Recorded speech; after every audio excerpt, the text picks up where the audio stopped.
Bonjour. Alors, je suis heureuse de vous retrouver pour cette petite discussion, hein. Et j'ai intitulé cette discussion «Pourquoi de tels changements dans le monde?» et nous allons étudier les raisons et puis ce qui nous laisse toutes les possibilités que nous avons d'espérer.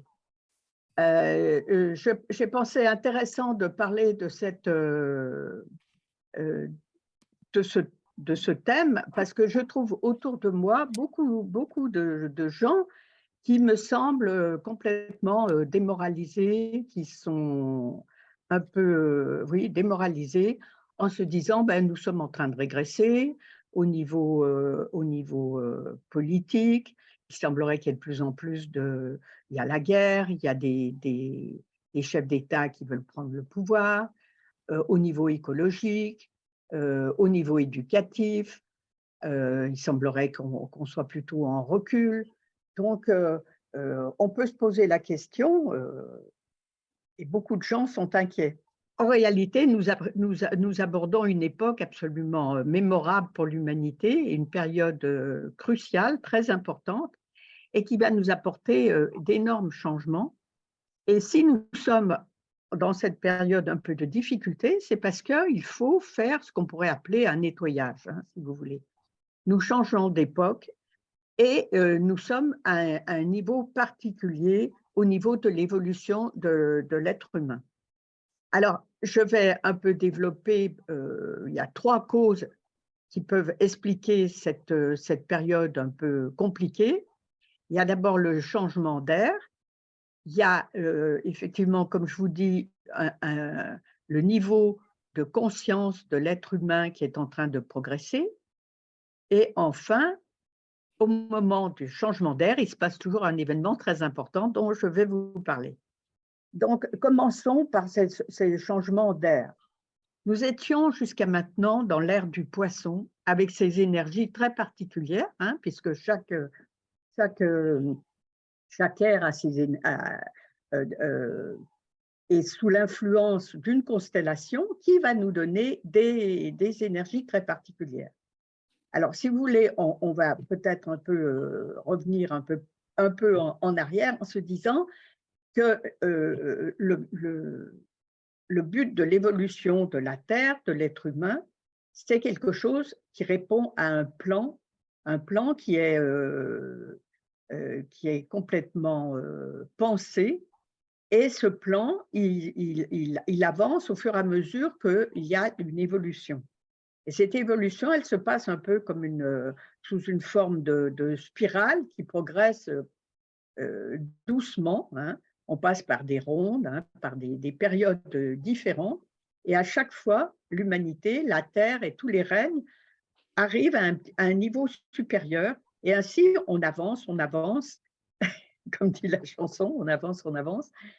Et, et alors, je vais un peu développer cette idée, c'est que d'où passons ces rondes correspondent par exemple à une ère, hein, l'ère actuellement, on finit l'ère du poisson, avec des énergies très particulières qui étaient les énergies d'idéalisme, l'énergie de la dévotion, et puis on va passer dans l'ère du Verseau. Alors, on est même dans l'ère du Verseau.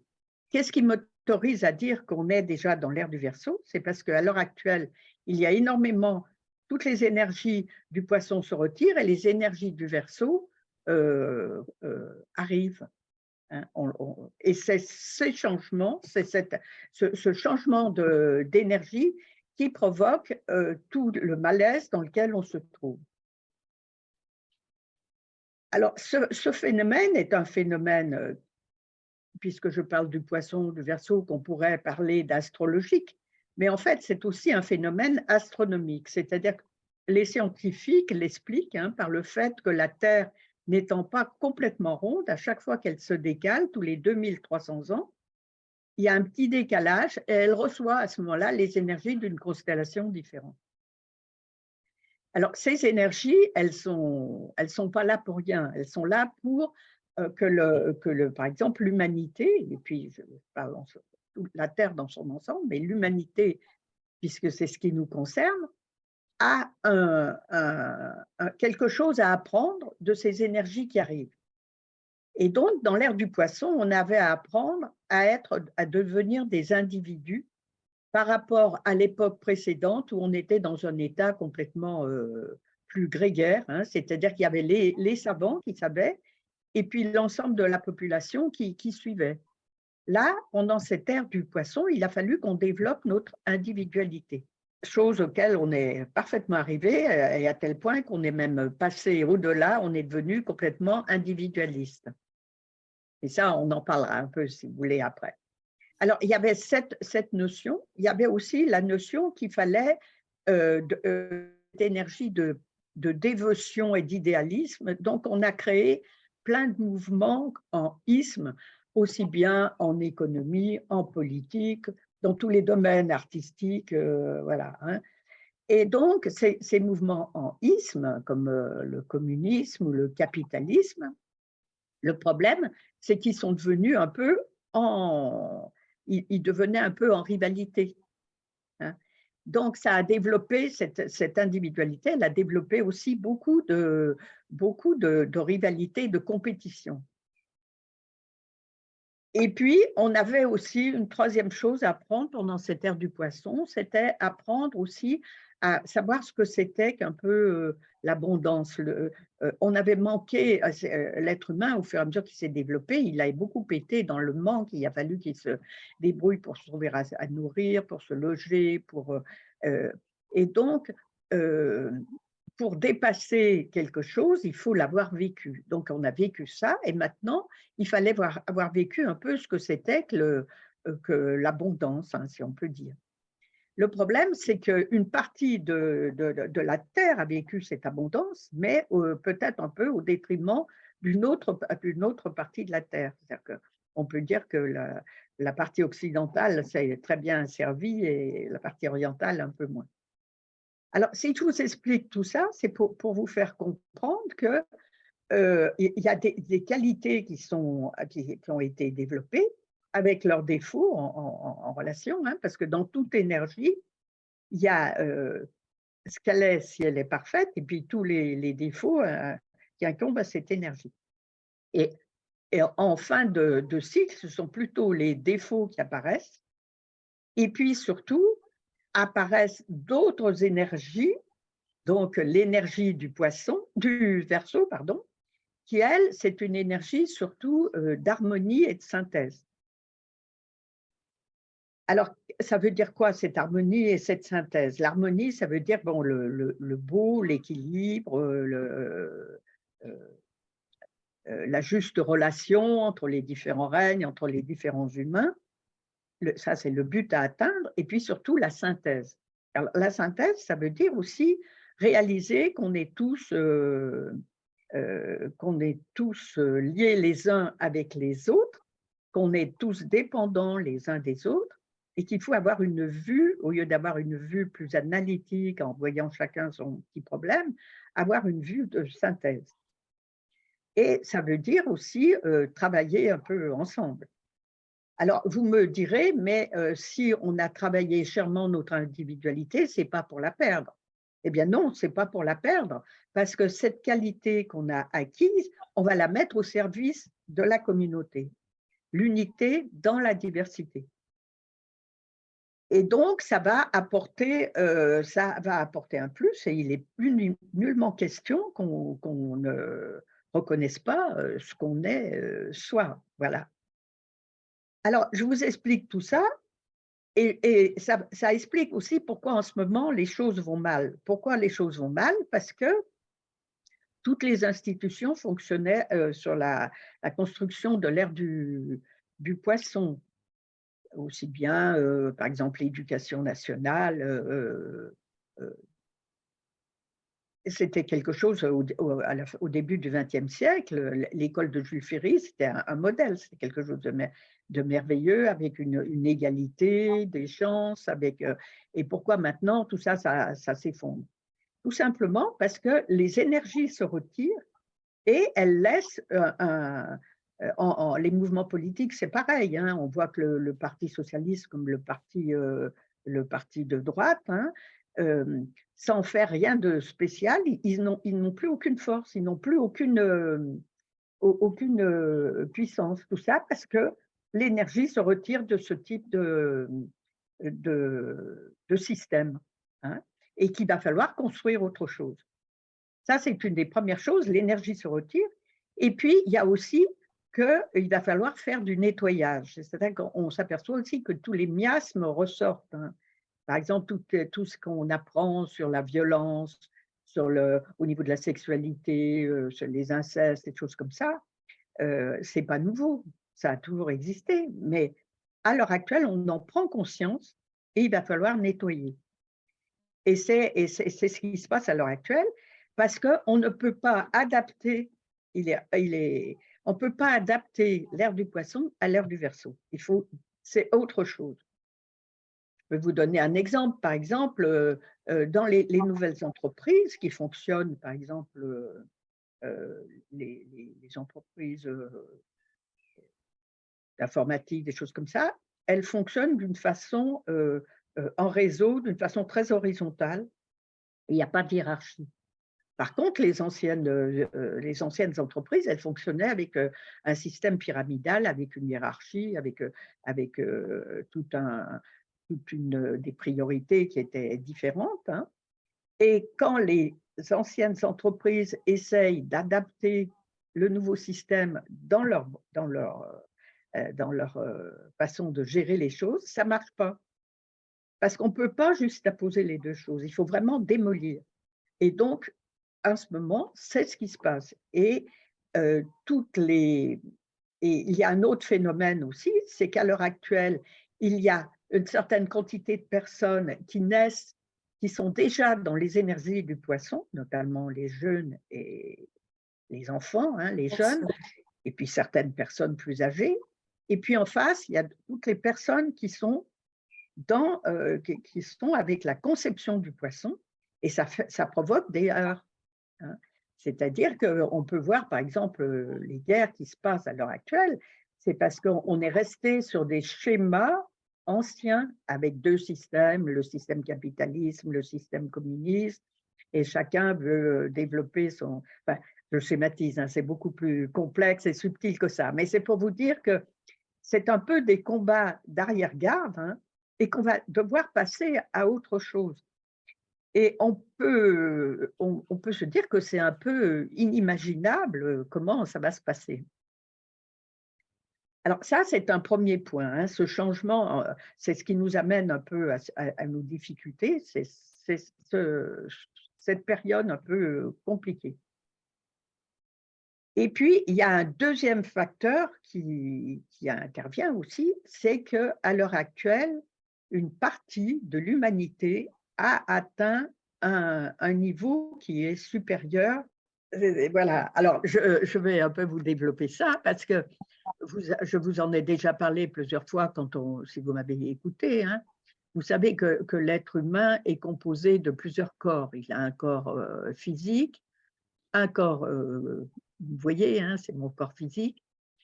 Il y a un corps émotionnel qui est lié à tout ce qui est nos affects, tout ce qui est les sentiments, le désir, la passion, enfin voilà.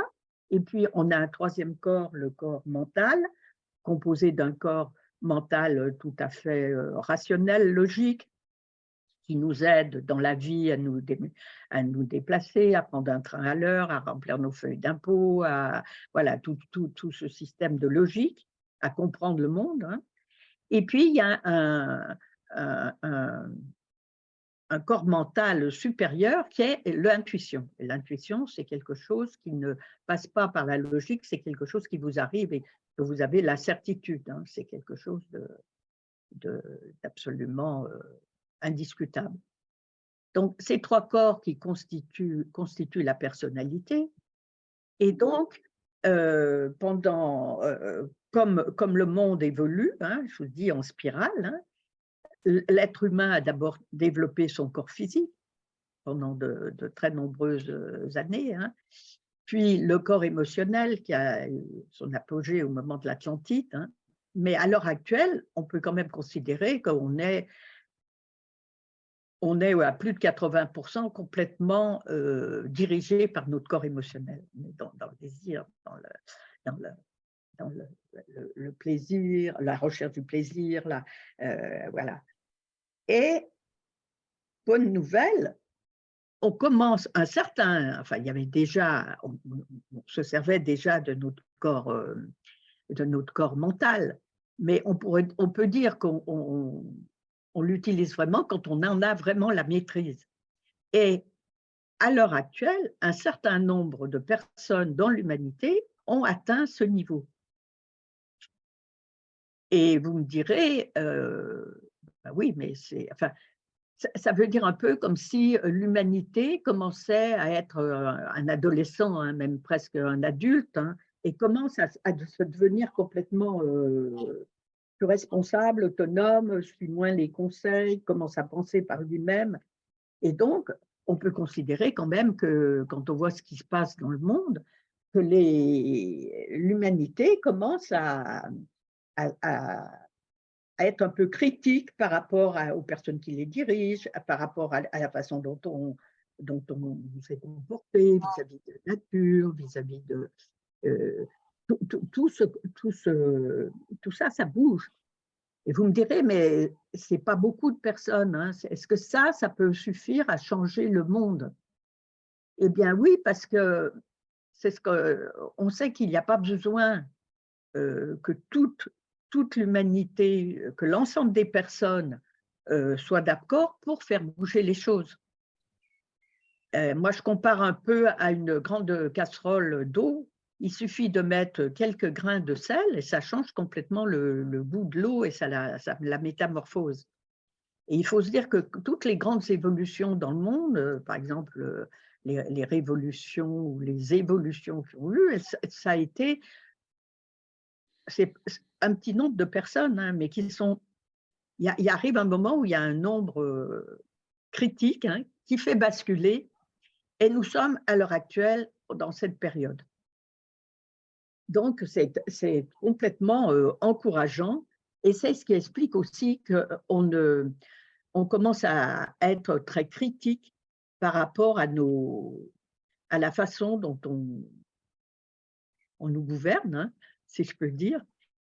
Et alors c'est très subtil, hein, mais et puis on a surtout, du fait qu'on est dans l'ère du Verseau, on commence à avoir accès à l'idée que on n'est plus tout seul dans son coin. On sait le jour même ce qui se passe à l'autre bout du monde, et on a compris que quand un événement intervient dans une partie du monde, ça peut avoir une influence sur tout l'ensemble. Et ça, c'est quelque chose de très nouveau qui change complètement la vision qu'on peut avoir de la façon dont on vit, de la gouvernance, enfin, voilà. On l'a vu même sur un plan physique, hein. Par exemple, quand il y a eu le tsunami, on s'est aperçu qu'il y avait des débris qu'on a retrouvés du côté des pôles. Et puis, bah, toutes les informations qui arrivent, avec en plus, bien sûr, avec plein de dangers, hein, puisqu'il y a toutes les fausses nouvelles, tous les complotistes, parce que comme je vous explique, les gens qui sont dans l'ère du poisson ou les gens qui ne souhaitent pas que le monde évolue prennent des cas de fer, et donc on a cette difficulté qui vient s'ajouter. Donc ça explique un peu ce marasme, ces difficultés dans lesquelles on se trouve. Et on pourrait être effectivement très démobilisé et un peu inquiet. Mais il y a une troisième chose qui est très importante, qui est même un peu le sujet de la discussion, c'est qu'à chaque fois qu'il y a eu un changement d'ère, à chaque fois, il est arrivé pour l'humanité un grand instructeur qui est venu pour aider l'humanité. Alors, ça s'est fait de façon très différente, puisque à chaque fois, l'humanité n'était pas au même niveau, c'était pas les mêmes énergies, enfin voilà. Donc, il y a eu Hercule, Hermès, Mitra, Bouddha, enfin, plein de personnes vous pourrez rechercher si ça vous intéresse dans les livres d'Alice Bellet et de Elena Petrovna Blavatsky qui expliquent toute cette évolution du monde. Et donc, nous arrivons dans l'ère du Verseau et donc nous avons immanquablement quelqu'un qui va venir pour nous aider. Alors, cette personne, vous savez que toutes les religions attendent quelqu'un à la fin des temps. Alors déjà, à la fin des temps, c'est sans doute à la fin une mauvaise interprétation, c'est à la fin du temps de l'ère dans lequel on vit. Et chaque religion attend quelqu'un. Donc, on a par exemple les, les chrétiens attendent le Christ, les juifs attendent le Messie, les musulmans attendent l'imam Mahdi, les bouddhistes attendent Maitreya, les hindouistes attendent aussi leur maître. Enfin, on appelle ça un maître ou un sauveur, suivant la façon dont on voit les choses. Alors, quand on appelle ça un maître, effectivement, c'est au sens oriental du terme et non pas au sens occidental du maître qui avec sa baguette qui nous dirige. Hein. Le maître, c'est quelqu'un qui a atteint la maîtrise de tous ces corps dont je vous ai parlé, hein, le corps mental, le corps physique, émotionnel, mental, et qui a passé des niveaux d'évolution. Ce sont les maîtres parce que la personne qu'on attend, c'est le maître le plus évolué qu'il y a sur la Terre. Hein, mais il y a d'autres maîtres hein, qui sont des personnes comme vous et moi, mais qui ont atteint plus rapidement ce niveau, hein, qui ont atteint on pourrait dire des initiations hein, petit à petit avant nous. Et donc, bien que chaque religion attend quelqu'un, mais dans la mesure où nous entrons dans l'ère de la synthèse et que nous savons combien les religions ont été cause de conflits et de guerres, il va de soi que la personne qui va venir, c'est une personne qui va réunir toutes ces croyances hein, en prenant chaque croyance ont des points communs avec des spécificités. Par exemple, le bouddhisme est plus tourné vers la sagesse, le christianisme plus sur l'amour, mais c'est une même énergie, mais c'est quelque chose qu'on développe plus ou moins en fonction des religions qu'on a. Et cette personne, je vous dis cette personne, mais c'est plus qu'une personne, hein, qui va venir, elle est prête, hein, elle est même là, hein, il y a déjà ces énergies qui œuvrent, mais elle ne se présentera que quand l'humanité le demandera d'une façon plus pressante, hein, parce qu'il y a la notion en ésotérisme, il y a la notion de libre arbitre, on n'enfreint pas le libre arbitre des personnes. Bien sûr, si l'humanité se retrouvait vraiment en danger, soit sur le plan vraiment écologique, nucléaire ou des choses comme ça, sans doute que c'est même sûr qu'il se présenterait plus vite. Mais à l'heure actuelle, on peut déjà dire que tout le monde attend cette personne. Moi, je sais que je suis souvent sur des salons où je présente ces informations et beaucoup de gens me disent, mais on attend quelque chose, on sait qu'il va se passer quelque chose. Alors, ils ne savent pas forcément comment les nommer, hein, mais ils attendent, c'est certain, cette entité. Alors, cette personne ne va pas venir, contrairement aux autres fois où elle venait souvent seule, hein, elle va venir avec d'autres, tous les maîtres qui constituent ce qu'on appelle le cinquième règne. C'est-à-dire que si vous voulez, vous savez qu'il y a le règne minéral, le règne végétal, le règne animal, le règne humain. qui reçoivent les énergies physiques des reines qui sont en dessous et qui reçoivent les énergies spirituelles des reines qui leur sont supérieures. Et bien sûr, nous recevons des énergies d'un règne qui est supérieur, qu'on appelle le 5e règne, et qui est le règne spirituel, qui est composé de tous ces personnes qui sont arrivées à un certain niveau et qui, théoriquement, n'avaient plus à revenir sur Terre, hein. Ils avaient fini leur travail sur Terre, ce qu'ils avaient à à faire, mais qui ont décidé de rester pour aider l'humanité en restant le garant de toutes les énergies nouvelles qui arrivent et protéger et permettre aux humains et aux autres reines de progresser à leur rythme, voilà. Alors bien sûr, cette personne, elle est appelée, Maitreya parce que c'est, les Bouddhas l'annoncent comme étant, Maitreya qui doit être le prochain Bouddha qui doit venir. Mais c'est la même chose que le Christ, hein, c'est une énergie qui est comparable à l'énergie du Christ pour d'autres religions. Par contre, ce qu'il nous dit, il nous dit: Je ne viens pas pour créer une nouvelle religion, je viens pour vous guider, je viens comme un frère, je viens comme, quelqu'un qui va vous aider à passer ce cap qui est difficile à passer parce qu'on a vraiment un chantier, colossal. Il va falloir tout reconstruire et puis surtout, comme, il arrive des énergies, très particulières. Par exemple, en ce moment, il y a, Pluton qui arrive, qui au niveau scientifique, on va faire des découvertes, des choses comme ça. Il va falloir savoir maîtriser cette nouvelle forme de cette nouvelle, forme de qui est là, hein. Et c'est vraiment on a tout à un peu tout à découvrir. Il dit: «Je suis l'architecte et vous serez les bâtisseurs», hein. On va pas comme je vous dis, on devient maintenant des adultes, hein.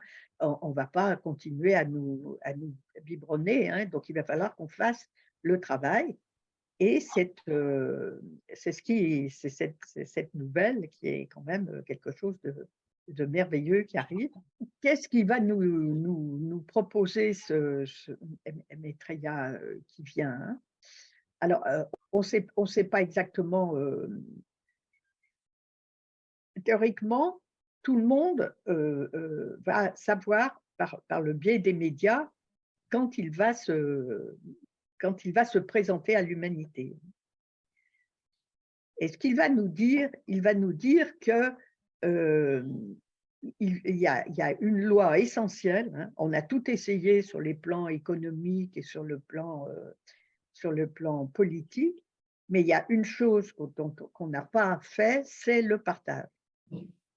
Et la seule façon qu'on a de s'en sortir, c'est de passer par le partage.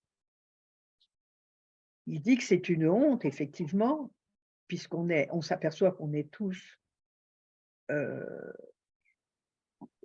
on est tous tributaires les uns des autres, hein. On l'a vu pour l'histoire du blé pendant la guerre cet été en Ukraine, que le fait de bloquer des ports, ça pénalisait plein de monde. Et puis pour tout est comme ça, on ne vit plus en autarcie. Et donc la première des choses, ça va être de partager. C'est vrai que dans une famille, il ne vient pas à l'idée que quelques personnes s'empiffrent alors que pendant que les autres, crèvent la faim, hein. Enfin et on doit procéder par le partage. Mais le partage, c'est pas le partage au sens, heu, égalitariste comme le communisme où on met tout le monde, au même niveau et le partage, il est en fonction des besoins. C'est-à-dire que dans une famille, on ne donne pas à manger à un adolescent, la même chose qu'on donne à l'enfant qui a 2 ans. Le petit frère qui a 2 ans, il a une nourriture qui lui est adaptée et l'adolescent qui a besoin de beaucoup, on lui donne beaucoup. Donc ça va être un partage qui va être fait d'une façon intelligente et qui va, vous me direz, mais comment faire? Donc, on a déjà les clés, hein. À l'heure actuelle, on sait, il y a déjà, les plans sont déjà dans les tiroirs, si je peux dire. Il y a des économistes qui ont planché dessus, hein. Il y a monsieur, je sais qu'il y a même quelqu'un qui s'appelle Maslow qui a fait un travail là-dessus. En Par la loi du, on regarde dans un pays ce qu'un pays a en surplus, ce qu'il a en manque, déjà ce dont il a besoin, et puis ce qui est en surplus, on le donne à l'autre et ainsi de suite. À l'heure actuelle, avec les systèmes informatiques, c'est relativement simple à faire. Et puis, Maitreya dit qu'en l'espace de 2 ou 3 ans, on pourrait résoudre le problème de la faim assez facilement. D'autant qu'il existe à l'heure actuelle un gros problème, qui est le problème de la compétition, et donc l'inverse, si vous voulez dire, du partage, où des personnes, pour faire monter les prix du blé ou du riz ou des choses comme ça, des denrées, les gardent dans des entrepôts et bloquent une certaine quantité de nourriture pour faire monter les prix. Donc, la première des choses, ça va être effectivement de lutter contre cette compétition. À l'heure actuelle, c'est ce qui nous, c'est un des lèpres, hein, c'est la lèpre en ce moment, hein, de toute cette espèce de compétition, d'appât du gain, d'en vouloir toujours plus, voilà. Donc, la première de ces priorités, ça va être donc le partage pour que tout le monde ait de quoi se nourrir. Ensuite, il va y avoir le droit aux soins, hein, que tout le monde ait le droit aux soins, Mmh. que tout le monde ait droit à un logement décent, à l'instruction, bien sûr, et là, bien préciser, garçons et filles, hein, à égalité. Et puis, la dernière des choses, ça va être la libre circulation. On est né, qu'on puisse se déplacer librement d'un pays à un autre. Voilà. Alors, vous voyez qu'il y a du pain sur la planche, mais on peut avoir tout espoir parce que les choses vont se décanter. Et on le dit pas assez, mais il y a des multiples expériences qui se passent dans le monde où de gens qui ont travaillé là-dessus, qui essayent de participer, mais tout ça, ça remonte pas. Et puis, c'est des choses plus individuelles, mais on peut espérer en l'humanité. L'humanité va passer le cap. Voilà. Alors, je pense que ça serait peut-être intéressant si vous voulez nous poser des questions. Alors, quelqu'un me pose la question de l'ésotérisme et l'occultisme finissent aussi en isme. Y a-t-il des mots équivalents sans isme? Alors, les mots équivalents sans isme vont effectivement vont disparaître. C'est typique du poisson, les mots en isme. Euh, et c'est séparatif. Alors, effectivement, on peut faire un exercice, essayer de trouver ce qu'on pourrait mettre à la place de l'ésotérisme. L'ésotérisme, ça veut dire essentiellement, c'est ce qui est caché. Mais comme ce qui est caché commence à devenir de plus en plus évident, effectivement, il y aura déjà moins d'ésotérisme. Mais ça veut dire aussi, quand on met le mot en isme, c'est qu'on catalogue les gens. Et l'ésotérisme, c'est un peu, enfin, à mon avis, c'est les autres qui vous qui vous cataloguent dans cette, certainement qu'on va mettre du temps avant de se débarrasser de ces espèces de catalogues, hein, dans lesquels on est inscrit. On est une multitude de choses, donc je pense que tout ça, ça va petit à petit, les choses vont se régler d'elles-mêmes. Là, dernièrement, aujourd'hui, j'ai entendu à la radio, à la télévision, quelqu'un qui essayait de faire de rabibocher, si vous voulez, la médecine traditionnelle avec toutes les médecines toutes les médecines douces qui sont considérées comme quelquefois un peu du charlatanisme ou des choses comme ça. Enfin, et je pense qu'à partir du moment où on ne séparera pas les choses entre il y a une chose de bien et il y a son inverse, hein, qu'on va être plutôt dans un équilibre, eh bien on admettra plus facilement les idées qui se contredisent. On restera moins dans ce qu'on appelle les paires d'opposés, hein, on va essayer d'équilibrer. On le voit aussi au niveau des genres, hein. Déjà, entre un homme et une femme, il y a toutes sortes de il y a tout on est à la fois on une femme a des aspects un peu masculins, des aspects féminins, mais ça, on ne pouvait pas l'entendre avant. Maintenant, il semble qu'on puisse, plus, l'entendre. Et je pense que ça va être ça un peu l'ère du Verseau. C'est-à-dire qu'on va pouvoir, être plus dans la synthèse, hein, de pas cataloguer. Alors, j'ai pas parlé des rayons parce qu'effectivement, en même temps qu'arrivent des énergies des constellations, il arrive des énergies de rayons. Alors, effectivement, à l'heure actuelle, se retirent les rayons, mais pour ça, il faudrait peut-être que tout le monde sache ce que c'est que les rayons et que je vous explique, hein. Il y a ça demanderait une longue longue discussion. Si vous voulez, je vais vous dire rapidement, c'est que, de même qu'il y a cette note de musique, qui a 7 couleurs, primordiales, hein.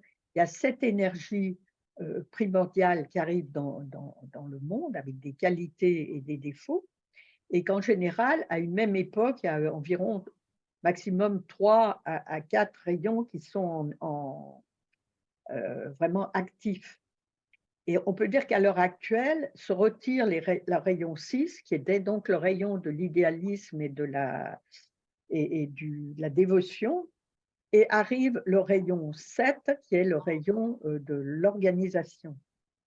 Et c'est important parce que pendant tout l'ère du Poisson, au départ de l'ère du Poisson, il y avait l'idée: «Aimez-vous les uns les autres», hein, quand Jésus, est arrivé, enfin pour les chrétiens, il y a eu cette notion: «Aimez-vous les uns les autres». Et pendant tout l'ère du Poisson, on en a rêvé, on en a prié, hein, mais on ne l'a pas mis en pratique. Parce que le rayon 6, c'est quelqu'un qui a plus de peine à mettre en pratique, alors que le rayon 7, c'est quelqu'un qui est un pragmatique et qui va mettre en action cet amour dont on parle. Voilà, il y a aussi le rayon 4, enfin il y a plusieurs rayons. Alors, là aussi, sont des énergies dont nous sommes, porteurs, hein. C'est-à-dire que chaque pays est sous l'influence d'un rayon, par exemple, de rayon de l'âme et de rayon de la personnalité et chaque individu avec ses différents corps sont porteurs de ces rayons. C'est-à-dire on a en général, on a un rayon qui est toujours fixe par rapport à notre âme et puis on a des rayons qui varient sur le corps physique, le corps, émotionnel et le corps mental et la personnalité à chaque incarnation et en général, l'âme qui a un projet pour une pour l'incarnation dans laquelle nous venons, se dote des rayons qui vont l'aider à faire le chemin pendant cette vie. Voilà. Où peut habiter un maître? Alors le maître, bien sûr, il va, alors ça, je vous en ai pas parlé non plus, c'est que donc Maitreya, il va un maître, il est partout, c'est un corps, subtil, il est il a atteint un tel niveau qu'il n'a pas besoin de s'incarner physiquement. Et bien sûr, quand il va venir, il va être, nous allons le voir, et il s'est constitué, ce qui est une chose il s'est constitué un corps, hein, qui va l'accompagner, parce que c'est une des particularités de la venue de Maitreya, c'est qu'il va rester durant tout le temps de l'ère du Verseau. Les autres maîtres qui étaient venus avaient vécu, puis étaient repartis, avaient eu leur vie. Donc là, il va nous aider pendant tout l'ère du Verseau. Donc, il s'est constitué un corps très particulier, hein, qui va l'aider à… Mais il n'a pas besoin d'avoir un lit, une maison, il peut être de partout. Mais traditionnellement, on dit que les maîtres sont dans un lieu spirituel, dans l'endroit spirituel de la planète, qui est à Shambhala, hein, et qui est dans les déserts de Gobi. Et il est conseillé pendant les pleines lunes de printemps, donc la première commence cette semaine, hein, la lune de Pâques, puis il va y avoir la pleine lune après, du mois de mai et du mois de juin, d'être particulièrement vigilant et de méditer pour la pleine lune, parce que justement, les maîtres envoient énormément d'énergie en cette période. Et on a vraiment besoin de cette énergie. Alors, pour aider la venue activer, si on peut dire, la venue de Maitreya, il y a 2 choses qu'on peut faire, hein, c'est bien sûr servir et puis méditer. Et il y a une forme de méditation, la méditation de transmission, qui est une méditation où justement on permet aux énergies des maîtres, hein, en passant par nos chakras, d'arriver sur Terre, on les diminue en intensité, et cette énergie prépare l'arrivée, elle prépare surtout le monde, fait avancer les choses. Voilà. Donc, je peux pas vous parler de tout ça, mais vous pouvez aller sur le site partageinternational.org et vous verrez toutes les informations concernant cette méditation. Et je me propose dans une prochaine rencontre, hein, de développer cette idée de cette méditation, comment on procède, comment elle se fait. Voilà. Alors, pour finir, je voulais dire que, bien sûr, on peut quand on annonce cette nouvelle, on peut considérer et se poser des questions et se demander si…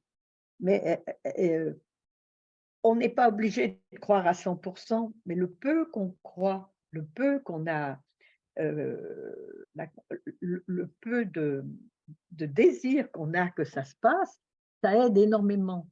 Alors bien sûr, il y a des livres, hein, qui racontent tout ça, hein. Il y a le retour des… si vous allez encore une fois sur le site Partage International, vous allez voir vous pouvez avoir des livres. Il y a même des